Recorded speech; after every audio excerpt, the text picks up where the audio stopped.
Eyi, ya kufunda kakupheli. Funda kakupheli sibili. Ngithola abafana begebha imbongolwane. Uma bathola begebha imbongolwane, ngiyabuza ukuthi kanti ucingo lolu ngolwani? Bebelokhu lucingo kade bekuhlohla emlonyeni wayo lapho, bese begebha belandela, fike kukhone kuyele balandele futhi. Ngase ngibuza ukuthi kanti ucingo lolu elilufakayo lufakelwani? Wangiphendula omunye wabo ukuthi imbongolwane uma uzoyigebha kumele ulandele umlomo wayo. Iningi labantu bentshengise enye egejwe kwenye indawo ukuthi nje uyabona lapha umuntu ogebhileyo usuke walahlekelwa ngumlomo, and uma usulahlekelwe ngumlomo akusekho okunye ongakwenza, wachiya. Besithi bona uyathi uphenduka kusasa, mfuna sugebhe phose umango ongange-half yemitha usiya phansi, umlomo wokulahlekela ukhalale. Ungakhalala kubuye umuntu kusasa, kusasa ekuseni uma ivuka imbongolwane ivuka ikhiphile umlomo lapho olahlekele khona. So-ke lo oyichiya izolo uvuke engenamandla ukuba uyele e-check-a. Ibisibuye ibhekwe ngumuntu ongayiqalisanga ukuyigebha, athole umlomo. Uyobe usumgebhele phose i-half yemitha, afike aqedise ahle abhoboze bhobo. So ngase ngiyiqhathanisa le mpilo ukuthi impilo injalo. Kunezinye indawo lapho thina esihambe funa sakhalala khona ekusebenzeni noma funa ngiqhathanise lo mendo nomsebenzi. Kukhona lapho ohambe waqala khona, wathi usuphambili walahlekelwa ngumlomo, ngoba kuyenzakala ukuthi umlomo ukulahlekele. Don't give up ngoba ulahlekelwe ngamathuba owakhuthe namhlanje, kusasa kungavela amanye. Lapho oqale khona mntakamama, ungaqala into laloba ingaba nzima kanjani, kodwa ubunzima bayo abutsho ukuthi yikuphela kwayo.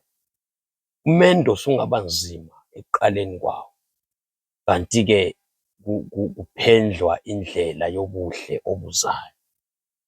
Emsebenzini sokungaba nzima kanjani, kodwa ngizokutshela ukuthi don't give up entweni oyiqalileyo.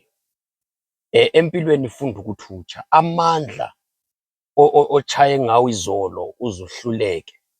Uyabona uma uzoshaya ilitshe idwala ngesando, ngehama, ungazama namhlanje liyala ukudabuka, akutsho ukuthi ukuyala kwalo ukudabuka seliyalile. Phindela nakusasa usulamandla amatsha, uyechaya futhi lapho kade uchaya khona izolo. Kuyikukukhuthaza mntakababa ukuthi don't give up empilweni. Impilo ifuna umuntu olandela umlomo wayo. Zikhona izikhathi ezinzima empilweni, kodwa injalo impilo, ilamanye amakhona angazwisisekiyo. Amanye amakhona aza ukuzosipruna ubuyithi bethu, ngoba umuntu ngomuntu ulemvelaphi kumbe indlela azelwe eyiyo yona. So kunamanye amakhona abuyayo awempilo akushayayo abelanda ukuzopruna ukuthi ukhule kahle entweni le oya kuyo. Uyaprunwa, uyalungiswa, uprunelwane into ozoyizuza kusasa. So-ke ama-challenges ohlangana nawo endleleni, amanye ngawo uzokupruna, akuprunani kanti uprunwa kwesinye isikhathi uyabe uNkulunkulu ananzelela ukuthi lo muntu lo ngingamnika impumelelo le aya kuyo enje, le character layo ngeke akwazi ukuyigcina noma ngeke akwazi ukuthi agcine abanye abantu. So ama-challenges walethelwa ngabomo ukuze akuprune, akulungise, ube le ngqondo engcono. Ukwanise ukuthi noma usubona omunye umuntu ohluphekayo kusasa, ube lobuntu, ube le ndlela yokuhendla ama-situations ozohlangana nawo kusasa. Ngizothi kuwe, i-situation leyo onayo namhlanje funa ayizange ukuzoqeda ngawo, ayizange ukuzokubulala, kodwa-ke kuyindlela yomlomo wempilo lapho ehamba khona. Impilo ihamba lapho. Impilo isingakuthathela abazali kwesinye isikhathi. Eyi, mntakababa buza mina. Ithi mina impilo isingakuthathela abantu obethembayo kwesinye isikhathi. Impilo isingaqala ngokuzompolela ama-breadwinners first, kuhambe bona. Kusala abantu othi ma ukhala kubo kwesinye isikhathi bangakuzwa. Kusala abantu othi ma ukhala kubo ucela usizo ngempilo yakho bangaku-attend. Kusala abantu empilweni kwesinye isikhathi othi ma uzama ukucela uncedo kibo kube nzima ma uthi uyafona ucingo ubalubeke phansi. Lalela, ma uNkulunkulu ezo-create umuntu ozoba yi-leader ongcono kusasa, uba lama-challenges amaningi kakhulu. Ngithe mina impilo singakuthathela abazali, usale uwedwa, ukuze kusasa ukwazi ukuthi uye kuma ube yindoda ekwaziyo ukuma emndenini wayo, ikwazi ukugcina imuli yayo. Ngoba abanye abantu eqinisweni aluba wena uNkulunkulu kazange avume abazali bakushiya usasemncane, alubana kawukho nje, alubana ukho trained ngaleyo ndlela oyiyo yona. Impilo kwesinye isikhathi iyakuthatha ikuhambise kwabanye abantu abaza kuhlukuluza kakhulu. Nkosi yami, impilo iyakwanisa ukukuthatha iyokuphosa mntakababa eTsholotsho, uyegcinwa komalume, uyegcinwa ngo-step mother, uyegcinwa ngobani bani. Ifuna nje ukuthi ube trained, ube lisotsha lempilo, umuntu ozothi ngama kwenye indawo afakaze ngokuthi mina nganginje, abantu bonke bafisa ukulandela impilo yakho. Mntakababa, ngizokutshela ukuthi mina don't give up empilweni, naloba impilo ikulethelani, nanoma impilo ingakulethela umlomo, imbongolwane kazifanani. Lalela, kuya ngomhlabathi lapho eyakhele khona, ngoba ma umhlabathi usoft, iyalokhuza, yikho lapho ehamba kwesinye isikhathi ikhona khone kakhulu, ngoba iyenzelani? Amanzi nxa izulu lisina, amanzi angangeni lula, naloba amanzi engangena kodwa ngeke akwazi ukuqansa kwenye indawo. So-ke kwesinye isikhathi impilo zethu ziyashiyana, kuya ngokuthi uthweleni kuwe. Ama-challenges ofesana lawo empilweni kuya ngokuthi uthweleni, kuya ngokuthi ungubani. Sikuweya ngama-challenges ohlangana nawo ukuthi uphetheni phakathi kwakho.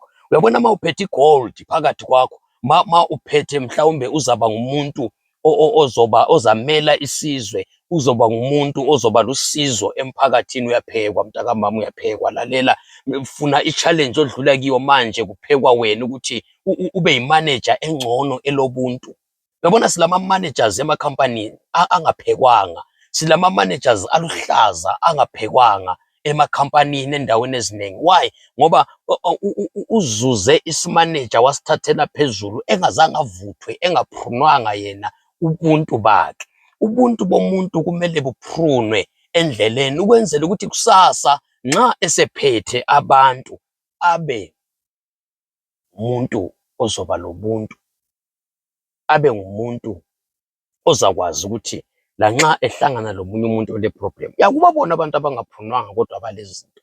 Kunabantu imali ingawela ezandleni zomuntu ongazange adlule enhluphekweni, ongazange adlule, ongazange aprunwe, umuntu wakhona uba luhlupho emphakathini.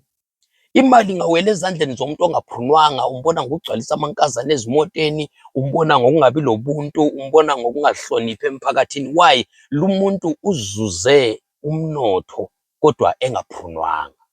Ngiyayibona manje into yakhona. Why sisiba labantu abaluhlupho ngitsho nasema-church kodwa bele mali? Kube nzima ukuthi kathi umuntu nalo uzibuze ngaye ukuthi kathi kuhamba njani, uzuze imali kodwa engalungiswanga.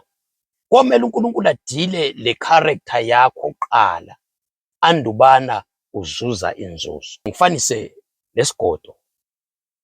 Nxa ukhulela ekhaya kahle, kulento okuthiwa yikugebhela iyadi. Iyadi ma ungayigebhela, ungagebhela ugodo lwakho, uyalugqiba emaceleni, kuthiwa yikugqiba. Ngazi ezinye izilimi zithini kumbe amanye ama-languages ukuthi athini, kodwa kule nto kuthiwa yikugqiba ugodo eceleni, ukugqiba ukuthi luqine. Awusuki kilo ugodo ungalunyikinyanga, lalobu sazi ukuthi ulugqibile. Ngithini kuwe?